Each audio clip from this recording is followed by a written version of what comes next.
दोस्तों, आपका स्वागत है आपके चैनल सूर्य मैथ्स माइंड में। आज हम करने वाले हैं क्लास 10 का chapter 3 which is pair of linear equations in two variable. दो चर वाले रैखिक समीकरण योग। ठीक है, तो ये जो आपकी क्लास हो रही है यूपी बोर्ड की और सीबीएसई बोर्ड दोनों बोर्ड के बच्चों के लिए है। ठीक है, फिर भी अगर आपको कोई भी क्वेरी है, कुछ भी अगर पूछना है, कुछ आपको समझ में नहीं आता है तो आप मुझसे पूछ सकते हैं। ठीक है, इस चैप्टर से रिलेटेड अगर आपको कुछ भी पूछना है या फिर आपको इस पूरी एनसीईआरटी बुक से रिलेटेड कोई भी क्वेश्चंस में प्रॉब्लम है या फिर कोई भी आपको एक्सप्लेनेट कोई भी प्रॉब्लम हो, आप मुझसे पूछ सकते हैं। आपको मेरा व्हाट्सएप नंबर इस वीडियो के डिस्क्रिप्शन में मिल जाएगा, आप वहां से ले सकते हैं। ठीक है, अब हम स्टार्ट करते हैं हमारा चैप्टर। ठीक है, तो जैसे कि नाम से हमें पता चल रहा है, पेयर पेयर मीन्स क्या होता है? जोड़ा। ठीक है, कोई भी दो दे रखे होंगे। Pair of linear equation, linear equation के दो जोड़े दे रखे हैं। ठीक है, लेकिन इक्वेशन इन टू वेरिएबल वो किस में होगी? टू वेरिएबल में होगी। ठीक है, यानी कि कोई भी आपको लीनियर इक्वेशन दे रखी है, उसके अंदर वेरिएबल कितने होंगे? टू होंगे। अब वेरिएबल्स हो गए। अब क्या कह रहा है, अब देखते हैं हम इसकी स्टैंडर्ड फॉर्म।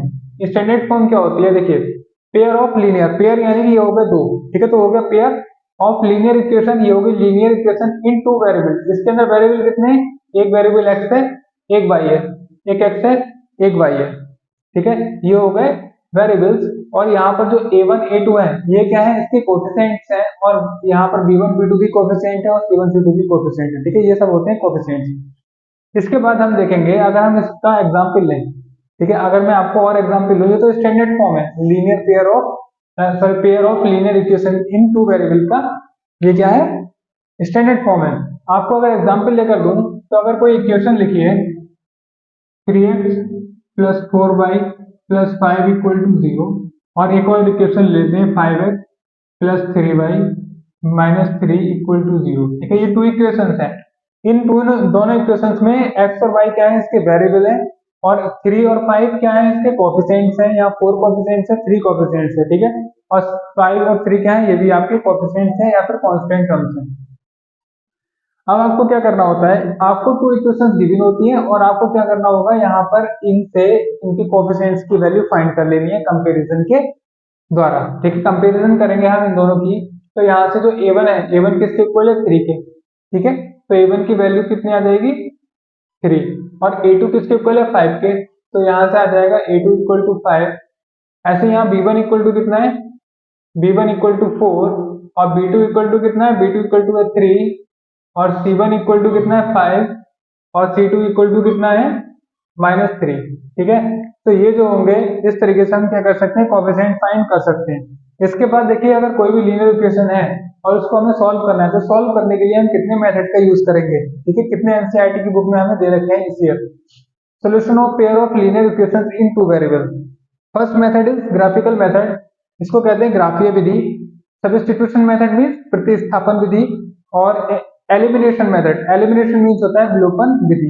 ठीक है, हमें ये तीनों मेथड्स हमें देखने हैं कि क्या क्या होते हैं। पहले मैं आपको इन मेथड्स के बारे में बताऊंगा। आपके बुक में एक और मेथड होता है क्रॉस मल्टीप्लीकेशन मेथड। ठीक है, उसको कहते हैं प्रजगुणन विधि। तो वो जो है इस साल एनसीईआरटी की बुक से हटा दी गई है। ठीक है, तो उसको करने की कोई जरूरत नहीं है, आपकी बुक में भी नहीं दे रखी है। हम one by one in methods को देख लेते हैं। ठीक है, पहले हम देखेंगे ग्राफिकल मेथड यानी ग्राफीय विधि। तो अब हम देख लेते हैं इसका जो ग्राफीय विधि है यानी ग्राफिकल मेथड है वो क्या होता है। तो ग्राफिकल ग्राफिकल मेथड में सबसे पहले हमें गिवन होती है स्टैंडर्ड फॉर्म की। कोई भी टू इक्वेशंस गिवन होंगी। ठीक है, ax1 a1x plus b1y plus c1 equal to 0, a2x plus b2y plus c2 equal to 0। ठीक है, तो दो इक्वेशंस आपको गिवन है ग्राफिकल मेथड में। तो अब क्या करना है आपको, यहाँ पर ये जो a1 a2 है, b1 b2 है, c1 c2 जो भी कोफिशिएंट है, पहले उनकी वैल्यू फाइंड करनी है। और इन कोफिशिएंट पर ही हमें क्या करना है, इसको सॉल्व करना है ग्राफिकल मेथड को। देखिए, एक तो होता है हमारा ग्राफिकल मेथड जिसमें हम ग्राफ का यूज करते हैं। ठीक है, दूसरा होता है कि हम इसके कोफिशिएंट की कंपैरिजन करने के बाद, ठीक है, रेशो में इनके रेशो को कंपेयर करके हम इसका सोल्यूशन निकाल सकते हैं और हम ये बता सकते हैं कि इसका सोल्यूशन होगा या नहीं होगा। ठीक है, कैसे करेंगे? देखिए, कोई भी आपको टू इक्वेशंस गिवन है, इन इक्वेशन में आपने a1 a2 b1 b2 c1 c2 की वैल्यू फाइंड कर ली। और अगर आपका रेशो a1 अपॉन a2 का और b1 अपॉन b2 का डज नॉट इक्वल टू 0, अगर a1 अपॉन a2 का रेशो b1 अपॉन b2 के इक्वल नहीं है, ठीक है, तो क्या होगा, वो जो लाइन होंगी वो होंगी प्रतिच्छेद लाइन। ठीक है, इंटरसेक्टिंग लाइन। इंटरसेक्टिंग लाइन कौन सी होती है? जैसे कोई भी टू लाइंस होती हैं।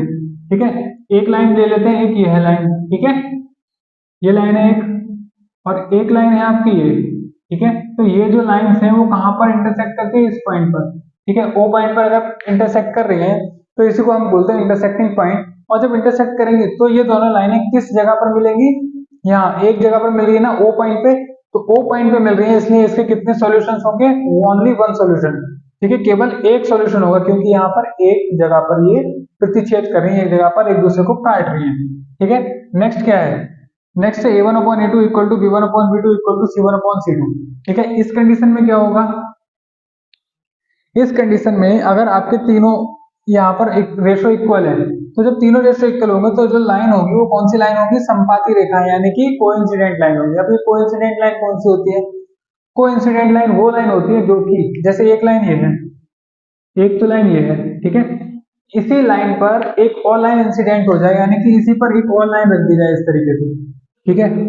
तो ये होती है कोइंसिडेंट लाइन, ठीक है। एक लाइन के ऊपर एक लाइन आना कोइंसिडेंट लाइन होती है, ठीक है, संपाती रेखाएं होती हैं। अब ये बताइए कि अगर एक लाइन को दूसरी लाइन पूरी तरीके से कवर कर ले रही है, ठीक है, तो वो कितने कितने बहुत सारी जगहों पर क्या करेगी, उस लाइन को टच करेगी। तो यहाँ पर हमें नहीं पता कितनी जगह पर टच कर रही है, क्योंकि इसके बहुत सारी जगहों पर टच करेगा, इसलिए इसके जो सॉल्यूशंस होंगे वो होंगे मैनी सॉल्यूशंस, अनेक हल, ठीक है। ये जो लाइन है एक दूसरे को क्या करें, एक दूसरे पे कोइंसिडेंट है, जो कोइंसिडेंट है तो इसके बहुत सारे सॉल्यूशंस होंगे।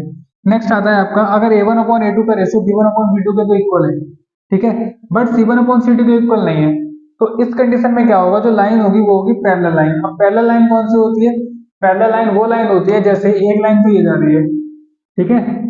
अब इसी से कुछ डिस्टेंस के बाद एक और लाइन बिल्कुल इसी के समांतर हो, जिसको हम बोलते हैं पैरेलल लाइन, ठीक है। इन दोनों के बीच की जो डिस्टेंस होती है वो कांस्टेंट होती है, ये दोनों लाइनें कभी भी आपस में मिलती नहीं है, तो वो लाइन कौन सी होती है, समांतर रेखाएं होती है, यानी कि पैरेलल लाइंस होती है।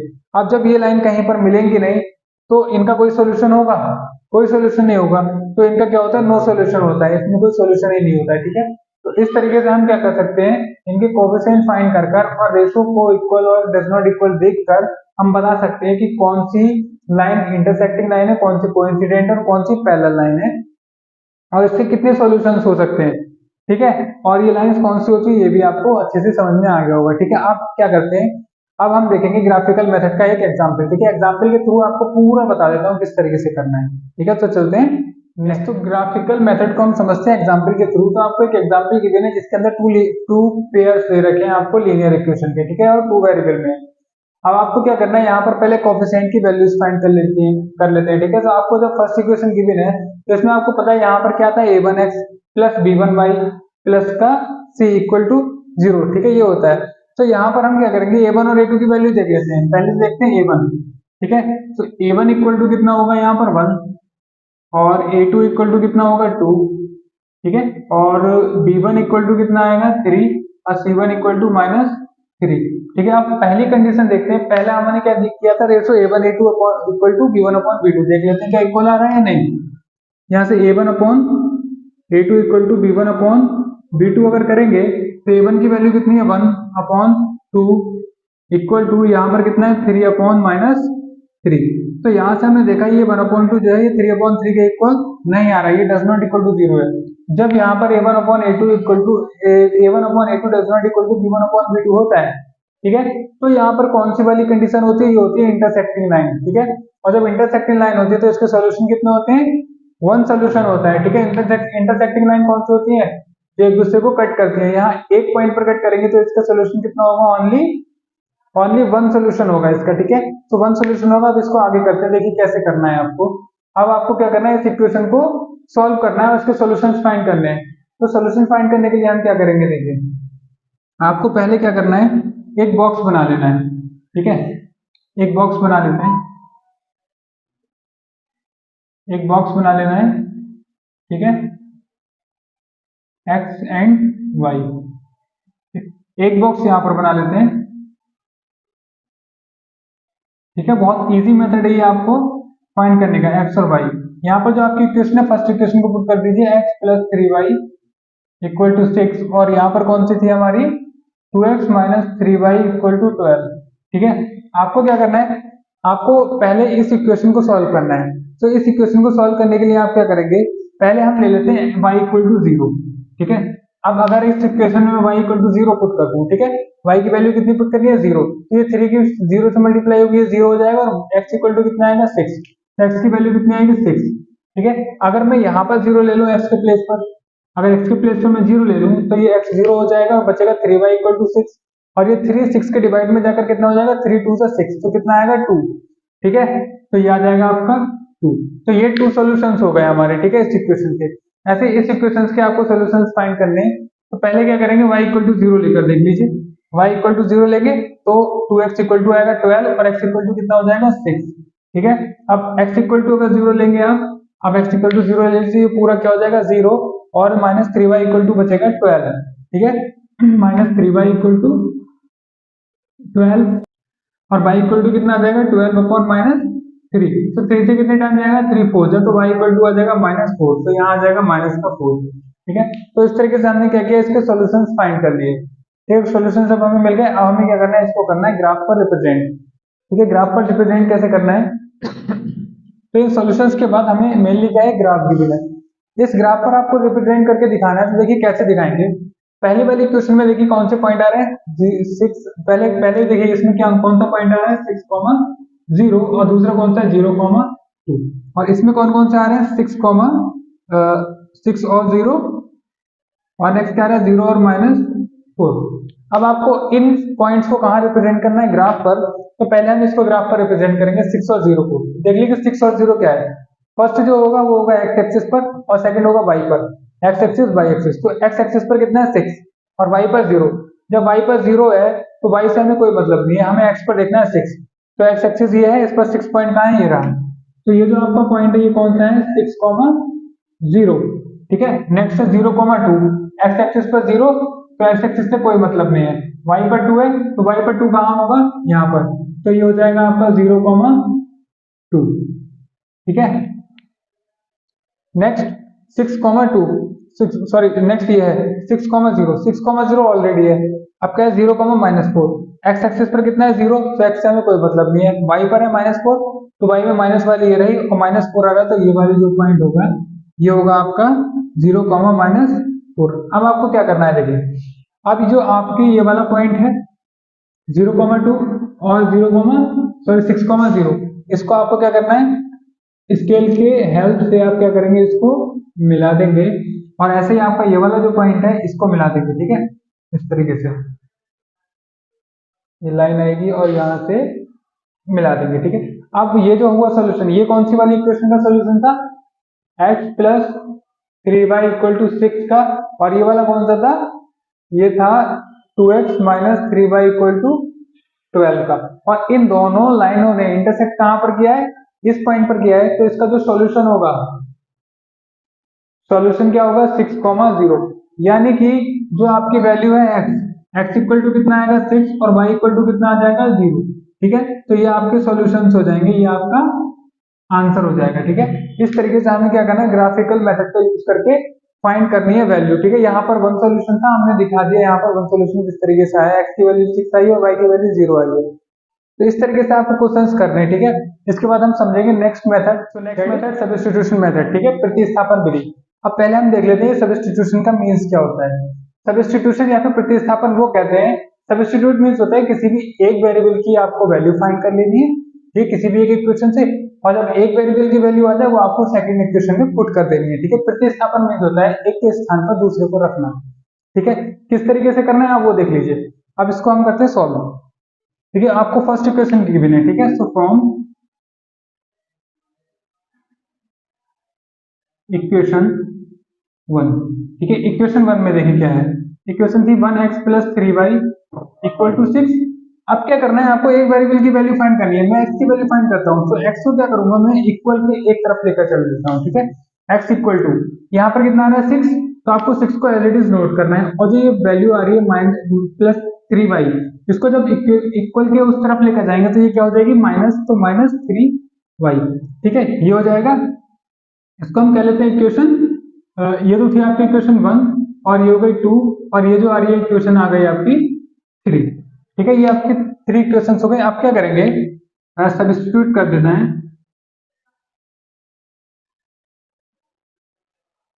Substituting value of x in equation 2। ठीक है, ये क्या करेंगे, अब x का मान जो है वो समीकरण 2 में रख देंगे। ठीक है, रख देते हैं। समीकरण 2 क्या थी आपकी, 2x minus 3y equal to 12। ठीक है, ये थी। आपको क्या करना है, x के प्लेस पर क्या रखना है, 6 माइनस 3y। सब्स्टिट्यूट मीन्स प्रतिस्थापन कर रहे हैं हम, यानी कि x की जगह पर क्या रख देंगे हम, इसमें 6 माइनस 3y रख देंगे। तो 2 का 2 एज इट इज रहेगा, केवल x की जगह पर रखना है हमें 6 माइनस 3y, और बाकी इक्वेशन पूरी एज इट इज नोट कर देंगे।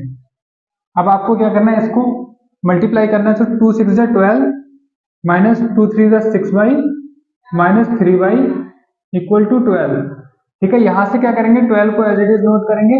ये भी माइनस है, ये भी माइनस। जब दोनों माइनस में होती है तो हम इसको माइनस का साइन लगाकर ऐड कर देते हैं, तो ये हो जाएगा 9y इक्वल टू 12। ठीक है, अब क्या करना है आपको, यहाँ से 9y आ रहा है, ये माइनस का है, 9y माइनस का है, तो आप क्या करेंगे, 9y को इक्वल को उस तरफ लेके जाएंगे तो प्लस का हो जाएगा। तो 9y इक्वल टू, ये 12 इधर है और ये उधर जाएगा तो माइनस का हो जाएगा, माइनस का 12। अब माइनस 12 से माइनस 12 कट जाएगा और 9y इक्वल टू कितना आ जाएगा, 0, और y इक्वल टू कितना हो जाएगा यहाँ पर, 0। ठीक है, तो y की वैल्यू जो आई है वो क्या आई है, 0 आ गई है। ठीक है, अब ये y की वैल्यू कहां पर रखेंगे, देखिए यहां पर कर लेते हैं। Now putting value of x, sorry value of y in equation 3। आप इक्वेशन 3 में ये वैल्यू पुट कर दीजिए। तो इक्वेशन 3 क्या थी आपकी, x equal to 6 minus 3y। तो y की वैल्यू कितनी आई है, 0। यहाँ से x equal to 6 minus 3 into 0। ठीक है, तो x इक्वल टू आएगा 6 माइनस 3 की 0 तो 0, तो x इक्वल टू आ जाएगा 6। ठीक है, तो आपके जो सोल्यूशन हुए वो सोल्यूशन क्या हुए, आपका y इक्वल टू 0 और x इक्वल टू 6। जब आपने इसको ग्राफिकल मेथड से सॉल्व किया था तब भी आपका क्या आंसर आ रहा था, 0 और 6 आ रहा था, और सब्स्टिट्यूशन मेथड से भी क्या आ रहा है, 0 और 6 आ रहा है। ठीक है, आंसर सेम होते हैं, मेथड थोड़े से चेंज हो जाते हैं। और सब्स्टिट्यूशन मेथड के बाद अब इसको जो इन्हीं दोनों इक्वेशंस को हम सॉल्व करेंगे नेक्स्ट मेथड से, और नेक्स्ट मेथड हमारा कौन सा होगा, एलिमिनेशन मेथड। ठीक है, एलिमिनेशन मेथड से देख लेते हैं। एलिमिनेशन मेथड यानी विलोपन विधि। अब विलोपन विधि से हमें इन दोनों इक्वेशन को सॉल्व करना है, तो विलोपन का मीन्स क्या होता है पहले ये समझ लेते हैं, विलोपन या एलिमिनेशन। एलिमिनेशन क्या होता है, एलिमिनेशन मीन्स होता है किसी भी एक वेरिएबल को एलिमिनेट कर देना। ठीक है, कट कर देना, वहां से हटा देना। दोनों इक्वेशन है, इन दोनों इक्वेशन में से हमें किसी भी एक वेरिएबल को यहाँ से कट करना है। अब वो कट कैसे करना है, या तो हम इस इक्वेशन में किसी भी कांस्टेंट वैल्यू से मल्टीप्लाई कर देंगे, ठीक है, या फिर डिवाइड कर देंगे। ठीक है, इस तरीके से हमें क्या करना है, एलिमिनेट करना है। अब एलिमिनेट करने के लिए क्या क्या कंडीशंस होती हैं, अगर एलिमिनेट करना है तो आपका जो वेरिएबल दे रखा है, चाहे x वाला हो चाहे y वाला हो, उसका कोई भी एक वेरिएबल आप इक्वल कर दीजिए। ठीक है, इक्वल करने का मतलब कोई भी एक वैल्यू जो होनी चाहिए वो इक्वल होनी चाहिए। जैसे इस इक्वेशन में 3 और 3 आ रहा है तो दोनों इक्वल है, तो अब क्या कर सकते हैं, यहाँ पर हम एक इक्वेशन 1 और 2 को ऐड कर सकते हैं। जब ऐड करेंगे तो एक प्लस में एक माइनस में, तो प्लस माइनस क्या होता है, ऐड करते हैं तो कट हो जाता है, यहाँ से कट हो जाएगा। तो इसी मेथड का यूज करते हैं। देखिए कैसे करेंगे, एडिंग इक्वेशन 1 एंड 2, दोनों को ऐड करेंगे। फर्स्ट इक्वेशन है x plus 3y equal to 6, और सेकंड है 2x minus 3y equal to 12। दोनों को क्या करना है, ऐड करना है। ठीक है, तो ऐड करने के लिए आप क्या करेंगे, ऐड करने के लिए देखिए हम ऐड करेंगे 6 और 12 कितना होता है, 18। ठीक है, और यहाँ 3y से 3y कैंसिल हो जाएगा। ठीक है, ये तो 0 आ जाएगा, ये कैंसिल हो गया। और यहाँ x और 2x कितना हो गया, 3x। तो 3x इक्वल टू कितना आ रहा है, 18। तो x इक्वल टू कितना हो जाएगा, 18 डिवाइडेड बाई 3। तो 3 6 जा 18, तो x इक्वल टू कितना आ जाएगा, 6। अब जो भी वैल्यू आ गई है इसको क्या करना है, इक्वेशन 1 में रख दीजिए या 2 में रख दीजिए, आपको वैल्यू फाइंड हो जाएगी x की। ठीक है, अब क्या करना है, putting value of x in equation 1, तो 1 में पुट करेंगे x plus 3y equal to 6 given है। ठीक है, 6 गिवन है, आप 6 की वैल्यू पुट कर दीजिए, तो आएगा 6 प्लस 3 और y इक्वल टू 6। ठीक है, तो ये हो जाएगा 3y इक्वल टू 6 माइनस 6, तो 3y इक्वल टू कितना आ जाएगा, 0, और y इक्वल टू कितना आ जाएगा, 0 डिवाइडेड बाई 3। जब 3 से डिवाइड करेंगे तो y इक्वल टू 0। अभी कितना आया है आंसर, 0 और 6 आया है। ठीक है, तो इस तरीके से क्या करना है, आपको एक्स और वाई की वैल्यू फाइंड करनी है, ठीक है। ये आपका जो मेथड था, ये कौन सा मेथड था, एलिमिनेशन मेथड। तो आपको मैंने तीनों मेथड बता दिए, ठीक है, कि किस तरीके से हमें तीनों मेथड्स को लगाना है और किस तरीके से इक्वेशन को सॉल्व करना है। एक ही इक्वेशन को मैंने तीनों मेथड से सॉल्व किया और तीनों मेथड से आंसर भी सेम आया, ठीक है। अब ये तो था पूरा बेस और आपको इसकी नॉलेज होनी बहुत जरूरी थी। अभी हम क्या करेंगे, इसके बाद हम करेंगे एक्सरसाइज 3.1 को, ठीक है। तो 3.1 जब आप करेंगे तो जो ग्राफिकल मेथड है वो मैं आपको ग्राफ पर बताऊंगा किस तरीके से करना है, ठीक है। तो वीडियो को आज यहीं रहने देते हैं, आज के लिए काफी है। आप इसको बहुत अच्छे से कर लीजिए, इसके बाद एक्सरसाइज करेंगे 3.1 हम नेक्स्ट वीडियो में, ठीक है। तब तक के लिए टेक केयर, बाय बाय।